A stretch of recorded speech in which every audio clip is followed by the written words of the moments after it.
Hello, everyone. Welcome to our wonderful Sunday service.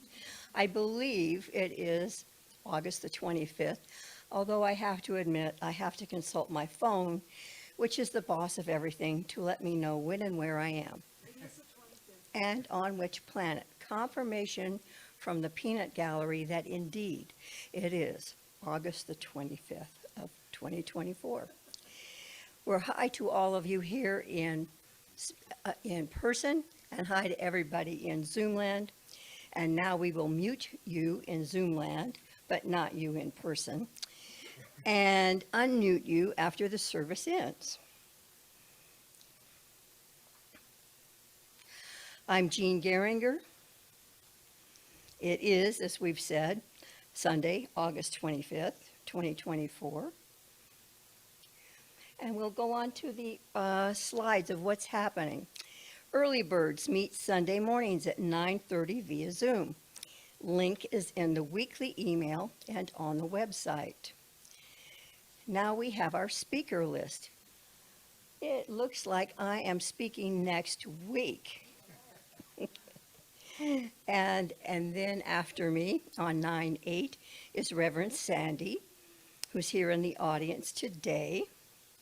And then on 9:15 is Dr. Edward, who is speaking today, and then again, because he is very good at speaking, with no lack of topics. 9:22 is Reverend Kamahara, and how do you say it again? Kamatara. And on 9:29 is Randy Granger. Our Thursday evening group continues to meet at 7 o'clock here in the social hall on Zoom. And we usually have 3 or 4 of us in person, 3 or 4 by Zoom. You can get your coordinates from Cleona or Edward. We're involved with some deep but really good discussions on a variety of topics. The labyrinth is slowly coming along. Thank you for those who have contributed rocks. Please help by finding and bringing more rocks to line the pathway. Rocks should be around 6 inches in diameter. We will collect them in the pergola until it's time to construct the labyrinth. I know we will plan to do that when the heat has finally decided to abate a bit. We need a lot of rocks. Rock on. And lastly, our prayer team remains ready to serve and support you. You may submit a request via our webpage or give it to Edward. Our prayer team meets virtually on Tuesday afternoons at 4:15 p.m. to pray with you. You may consider sitting in your quiet space during that time. We know we are one in spirit, and the energy of prayer knows no limits.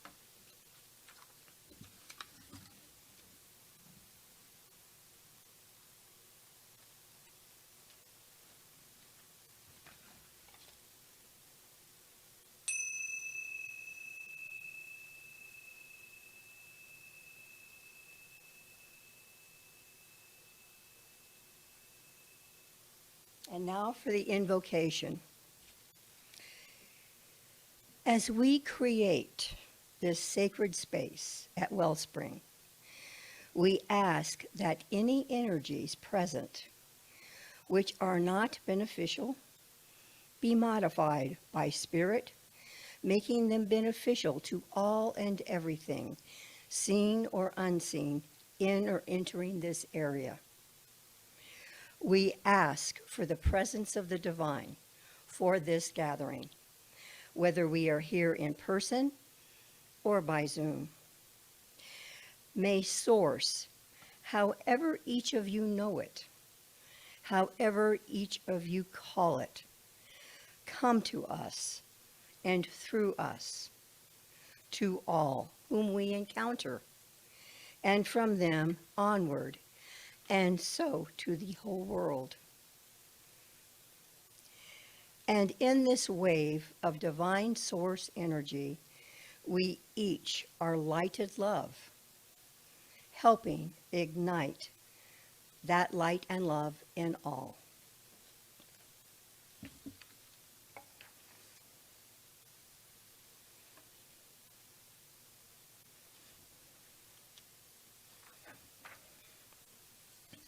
Please stand if you are able for our song of joy. And we will see who leads us in song. Okay. Because of all the gifts Spirit gave me, singing is not one.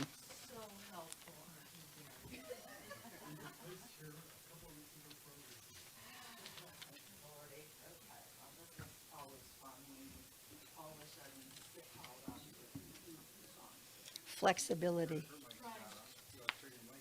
Yeah. There we go. We welcome a joyous Judy to sing. When you're smiling, the whole world smiles with you. And when you're laughing, the sun comes shining through. But when you're crying, you bring on the rain. So stop your sighing. Be happy again. So keep on smiling. 'Cause when you're smiling, the whole world smiles with you. When you're smiling, the whole world smiles with you. When you're laughing, the sun comes shining through.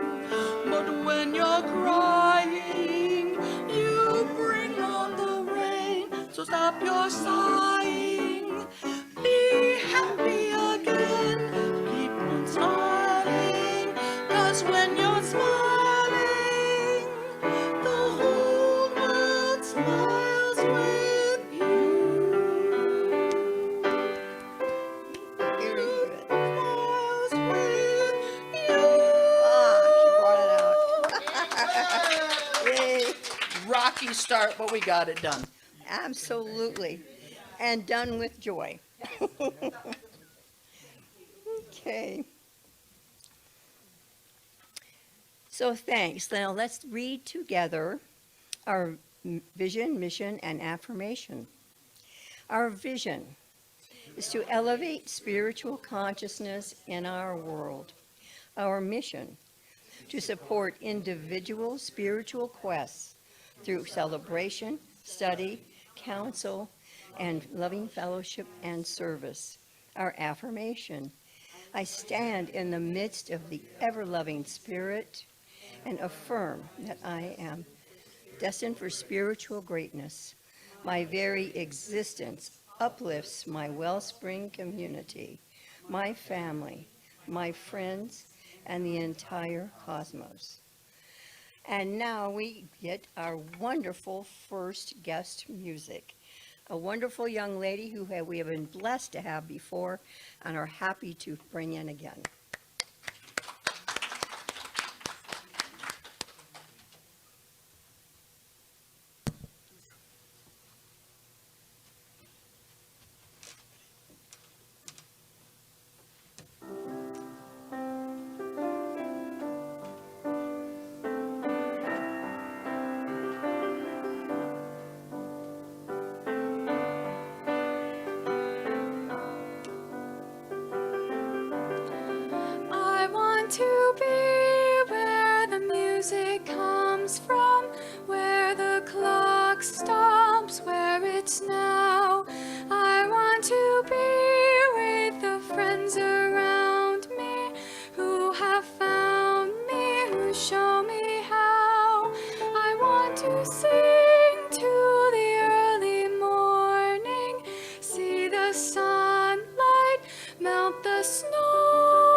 absolutely beautiful.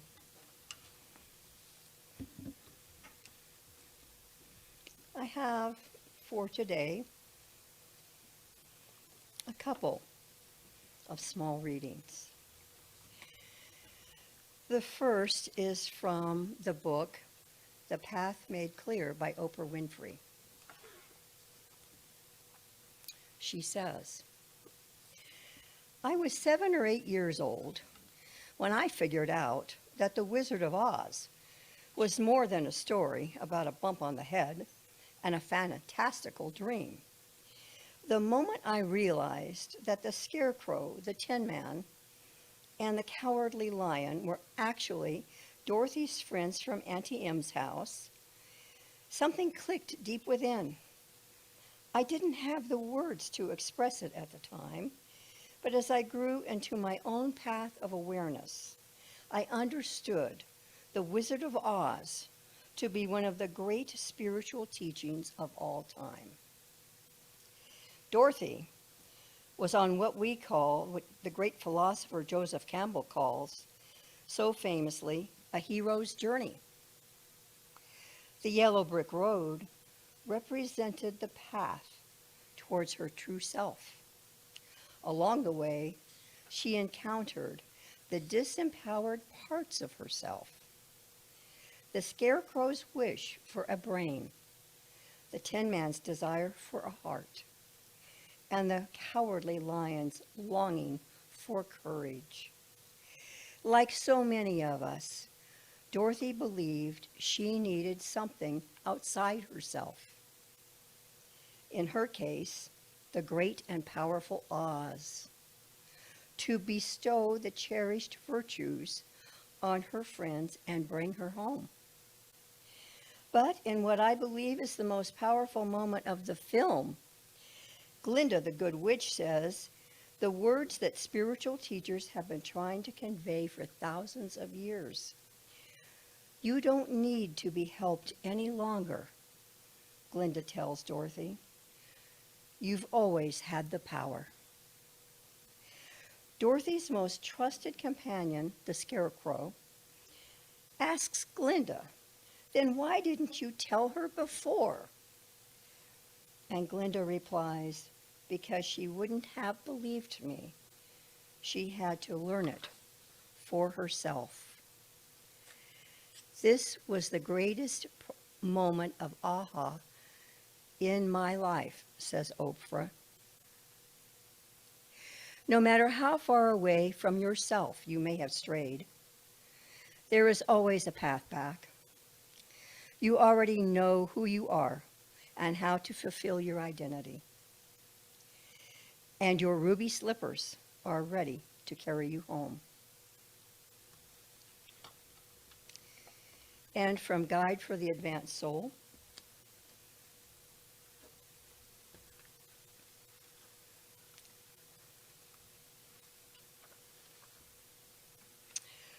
one has just to be oneself. That's my basic message. The moment you accept yourself as you are, all burdens, all mountainous burdens simply disappear. Then life is a sheer joy, a festival of lights. From the sound of one hand clapping.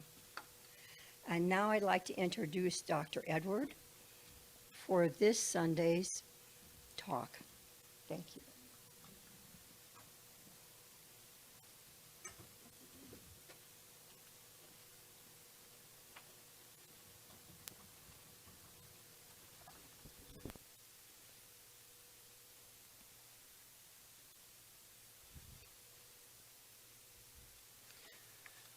Thank you, Jean, for the reading and the introduction. And thank you, Tayden. What can we say? The voice of an angel, always. And by the way, good luck on your next experience.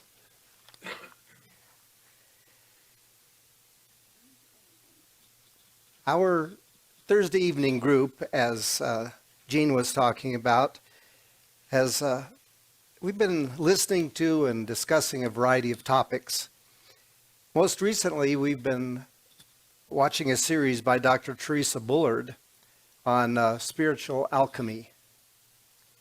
And she breaks alchemy into a 7-step process, and she goes through all the gory detail of that. But I thought this is actually going to be a nice topic, or a possibility of a topic. So I kind of borrowed that idea and decided not to plagiarize, but just to kind of take it a little differently and maybe have a few less steps, if you will. She's doing a fantastic job talking about it, no question about it. So let's start at the beginning. This whole idea of turning lead into gold has been associated with material alchemy back from the Middle Ages and a mystical pursuit of transmuting base metals into precious metals, precious elements. Spiritual alchemy represents the metaphysical quest to transmute the base elements of human nature into spiritual gold. And while the traditional alchemists sought to literally transform lead into gold, the spiritual alchemist uses the alchemical symbolisms and processes as metaphors for inner transformation and enlightenment. So I went to the great source in the sky, sometimes known as the internet, and I looked up a few things. And just to give us some historical background, the origins of spiritual alchemy can be traced back to ancient mystical and esoteric traditions, including Hermeticism, Gnosticism, and Neoplatonism, as in Plato. These philosophies viewed the material world as a reflection of higher spiritual realities and sought methods of purification and ascension to reunite the soul with the divine. By the Middle Ages, alchemical symbolism and practices had become intertwined with Christian mysticism and Kabbalah. Figures like Paracelsus began to interpret alchemy in psychological and spiritual terms rather than purely physical ones. This laid the groundwork for the later esoteric movements to adopt alchemical concepts as metaphors for inner transformation.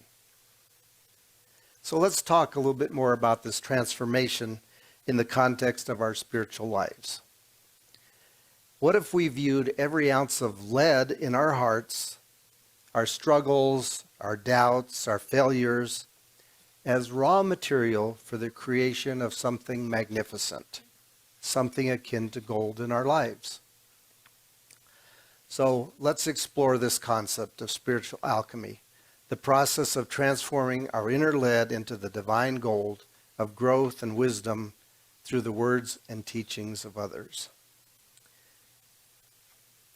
So I thought I'd incorporate a couple of folks that you know, Quimby being one of them, often considered the father of New Thought. Here in the United States, did not explicitly use alchemical terminology. However, his theories of mental healing contain principles that align closely with spiritual alchemy. Quimby believed that erroneous beliefs and mental patterns were the root of disease and suffering. By changing these beliefs through what he called the science of Christ, a person could be transformed and healed. This idea of transformative wisdom that can transmute errors into health mirrors the alchemical goal of turning lead into gold. Ernest Holmes more explicitly incorporated alchemical and esoteric concepts in his teachings. The science of mind philosophy presents a systematic approach to mental and spiritual transformation that has much in common with spiritual alchemy. Holmes wrote, "The study of science of mind is a study of first cause, spirit, mind, or that invisible essence or intelligence from which everything comes, the power of creation.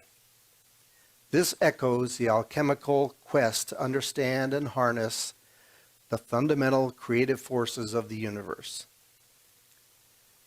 The core of Holmes's teachings revolve around the power of thoughts to shape reality, a principle that aligns closely with the Hermetic axiom, as above, so below. And the concept of mental equivalency fits in here as well. This idea of becoming a living embodiment of one's thoughts reflects the alchemical goal of spiritual embodiment and manifestation. And of course, among others, Jesus taught this same concept. So I thought, let's talk a little bit about the lead that holds us down. So here's kind of a partial list, but right at the top of that list is our belief systems,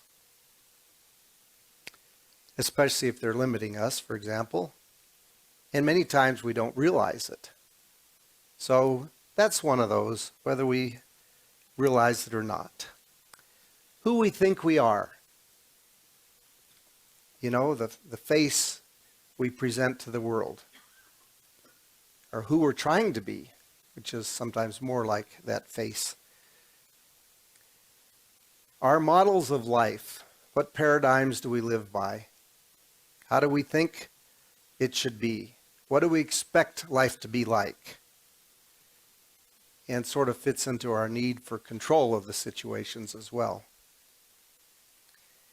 Our harmful habits and behaviors. You know, that excuse we sometimes say, well, that's what I've always done, or that's what I've always been. That might be considered lead. Similarly, our defense of our ego, which in a sense is an attempt to maintain our sense of separateness. Now that's kind of a weird thing, but our ego doesn't want to die. Our ego is part of us. It has a job to do to keep us safe and so forth, but it's also going to fight for its life. And whenever you get introduced to a concept that the ego sees as possibly leading to its demise, it's going to fight back. And in order for it to live, it has to maintain this separateness from oneness. Another thing that might be considered lead is experiencing our thoughts rather than the things that are going on. For example, if a situation brings up a strong reaction, perhaps to a previous experience, we are more likely reliving that experience rather than actually having a new experience as what is happening in the present. Now, I liken this concept of not being in the moment to something I realized years ago when I was videotaping our vacations with my kids. You know, everything was about the shot or the taking the picture or something. And I know we talk about we should be observers of our life, but I was like an observer of my vacation rather than an experiencer of my vacation. So now I've kind of gone the other way, where I experience and end up with very little pictures. But that's all right. You know, our phones are both cameras and camcorders and everything we needed, but I end up not using it as much. That's not always intentional. It's just being forgetful. So also in the mix of the lead that holds us down are unforgiveness and resentment, and our doubts, our fears, and our insecurities. All of these elements can make us feel heavy, dull, and spiritually stagnant. Maybe even angry, unloving, and unloved. So obviously, if we're going to change all this dross into wisdom and beauty, we need to go through a transformation process. The physical concept of alchemy was that both lead and gold is composed of atomic parts, and that all we or they needed to do was break down the lead into its component parts and then reassemble it in the form of gold. So if we extend this concept to spiritual alchemy, let's just say it's all energy and vibration. We just have to raise the vibration of the energy. So the first step in doing this could be thought of as recognition. We need to recognize and acknowledge the lead or the lower vibrational characteristics or aspects of ourself. And maybe another way of looking at this could be a little more palatable. What if the lead isn't a burden, but actually an opportunity?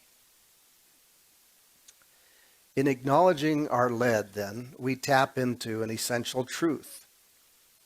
In the same way that a diamond forms under pressure, our struggles can become the very catalyst for our transformation. They aren't merely things to be discarded or ignored. They are the raw materials to be used to create something truly precious within us. So many of the teachings refer to embracing all aspects of ourselves rather than fighting or eliminating them.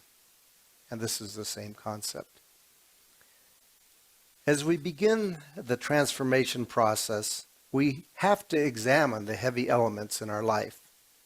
We have to take them apart and discover truly where they come from and what purpose they are serving at the moment. When we find the truth about them, we can choose to change them into something that serves us better. And this feeds into the Quimby approach, which was to bring the light of truth onto a situation in which the healing could take place.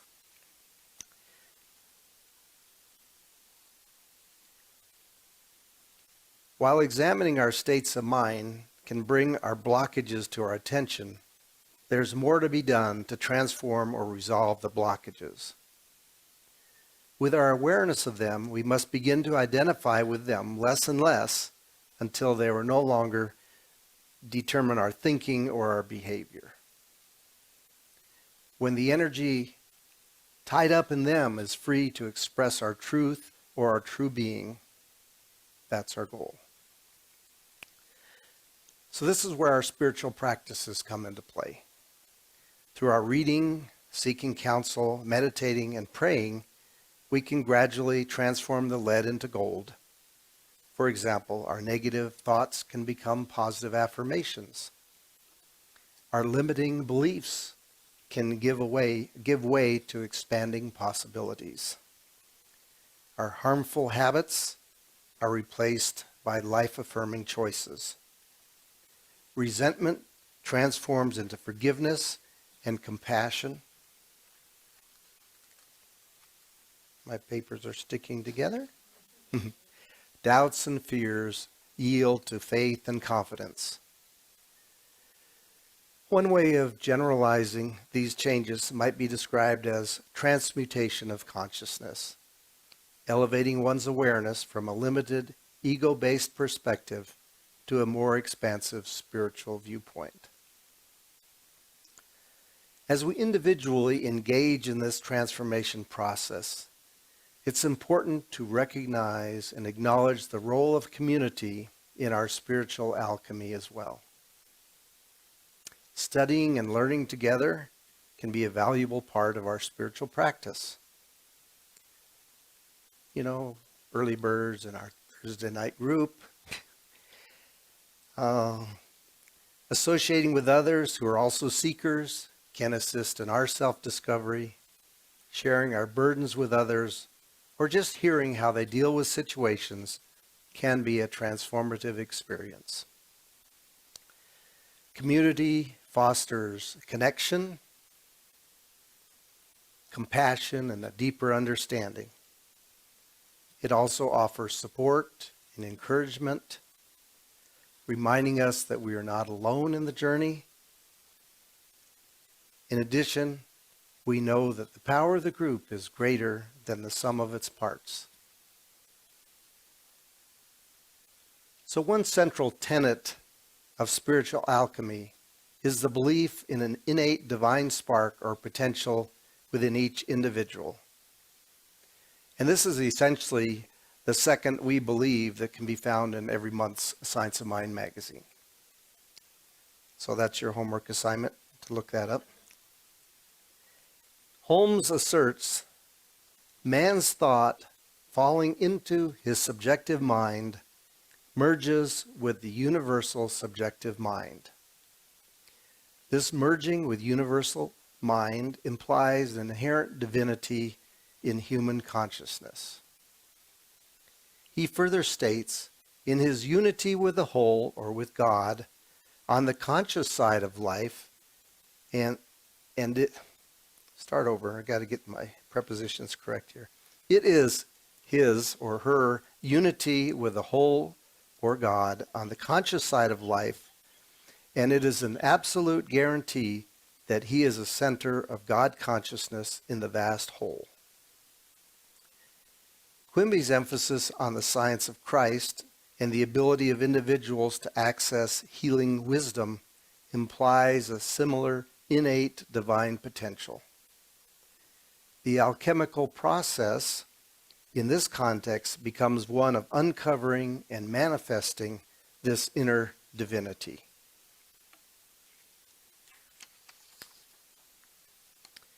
It is because of our inner divinity that we can affect changes within our lives. So I say, finally, we must appreciate the gold in our life. Perhaps this is where we need to start, with this sense of gratitude.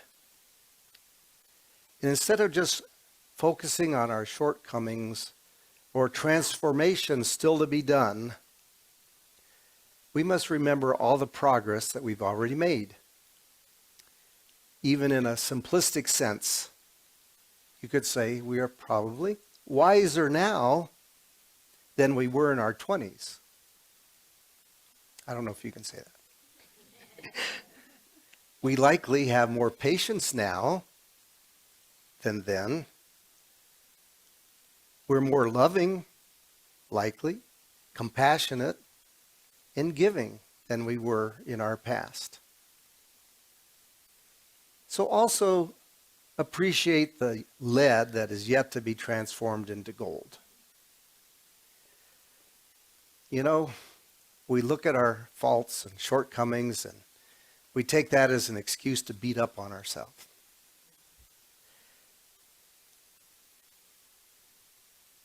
If you think that every bit of lead can be identified, that you identify or recognize, is in the process of becoming gold.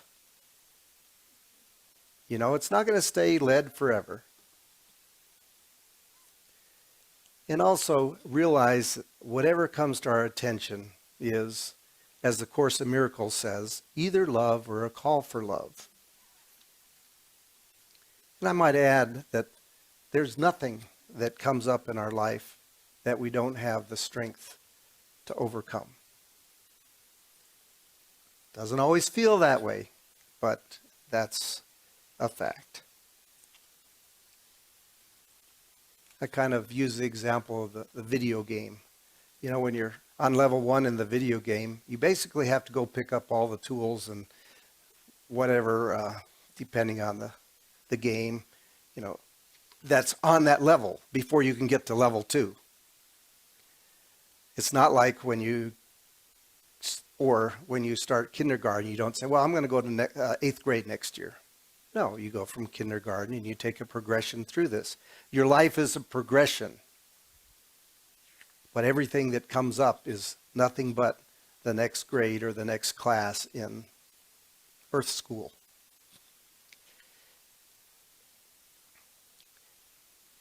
And also, I believe we do not live in a vengeful universe with someone or something that's wherever out there, you know, observing our struggles and just rubbing their hands in glee at how much misery they're putting us through. That's not my concept of God or Spirit. I'd say it, God's Spirit, knows that every struggle will be resolved. It has utmost confidence in us that every one of our struggles will be resolved. And that our individual souls will be more loving as a result. Isn't that what we want? We can get tied up in the other part of life, but our real interest is in becoming more loving to ourselves and to one another. To ourselves is a tough part sometimes. In this, it is constantly rejoicing, as it says, "Come closer, my beloved, come closer. I see your magnificence more clearly than you do, and I am pleased that you are seeing your beauty more clearly now." Isn't that, So in closing, let me say, let us embrace the alchemy occurring in our lives. Realize that in every struggle lies an opportunity for transformation. And as we journey together, may we recognize our seeming burdens as pathways to growth, refining them to see the gold that lies hidden within and becoming more spiritual beings in the process. And so it is. Thank you. Thank you. Thank you. Let's just take this to prayer now. We know that in the midst of all is that one divine presence, that eternal being, that divinity, that all that there is, that infinite source of love, peace, joy. And as we spoke of, that we are a part of that infinite oneness. We are but a unique expression of that oneness. And at the same time, we have all the innate abilities of that oneness, of that divine. The ability to create, the ability to heal, the ability to love, the ability to be there for one another, the ability to lift others and lift ourselves by our mere presence. So as we find ourselves in this state of joining, recognizing that joining with the oneness, we also know that there may be friends and family who are not here today, who are experiencing something that they might describe as less than peace, joy, love, health, oneness. But from our perspective and our understanding and our knowing of that so simple concept of oneness, we hold that knowledge in presence for them, allowing them to also touch more deeply into their oneness, into their joy, into their love, into their wholeness.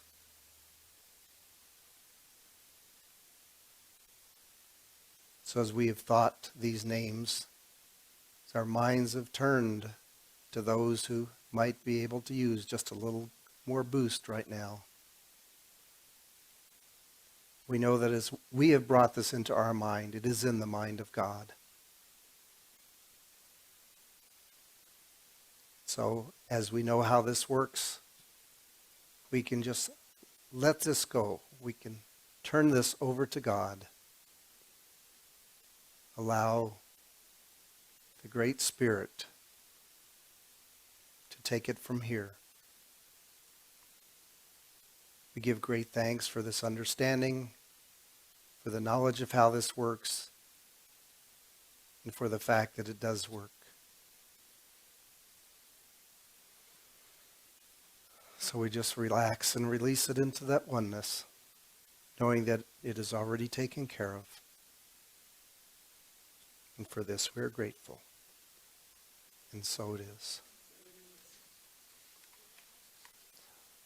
Now we have some more music from the voice of an angel to our ears.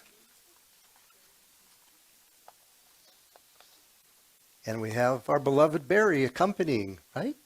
Yes, and I'm not the voice of the angel he was talking about. But I did want to just say a little bit about this song that we're going to do. This song, I was going through it and I thought, well, it's an interesting title. And this was actually written in memory of the victims of the Tohoku area earthquake and tsunami on March 2011. So it's an older song, about 13 years old, written by an American composer named John Rutter, born in 1945. A little older than me, not much. Anyway, I looked at the words in this song. I thought, oh, this is so much more than a memorial. It's about the joy and beauty of what we remember. And I heard several things in the sermon today that talk about the transformation. I'm saying, well, this is a transformation of grief to hope and joy. So I am so excited that Tayden's going to be singing this for you because she interprets it so beautifully. It's just a great voice for this. So without further ado, Tayden Garzone, who will be with us on the 8th of September too.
Now it's on. Absolutely beautiful. We're all going to be glad to say we knew you when. And now it's time for our offering. Again, Judy comes to the rescue.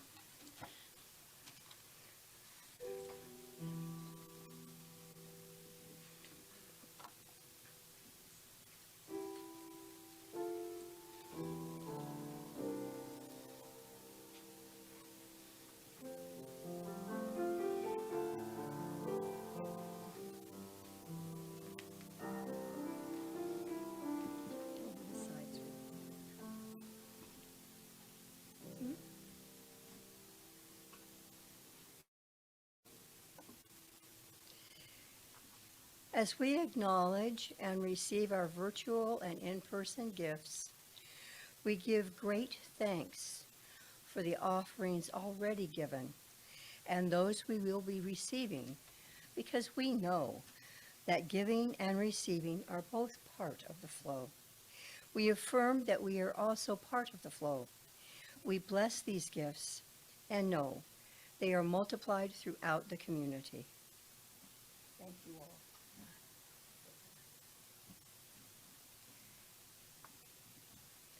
There are a number of folks who have contributed to the production of this service. We are grateful for their service. Wouldn't want to leave out anyone, but all of our wonderful music people, our wonderful ground tech crew, and the people who put on our refreshments in our social space afterwards. And in case I'm leaving anybody out, I'm bringing you in. We thank you for joining us today in Zoom land and here in the sanctuary. And lastly, stay around in the Zoom meeting after service to visit or join us in the social hall.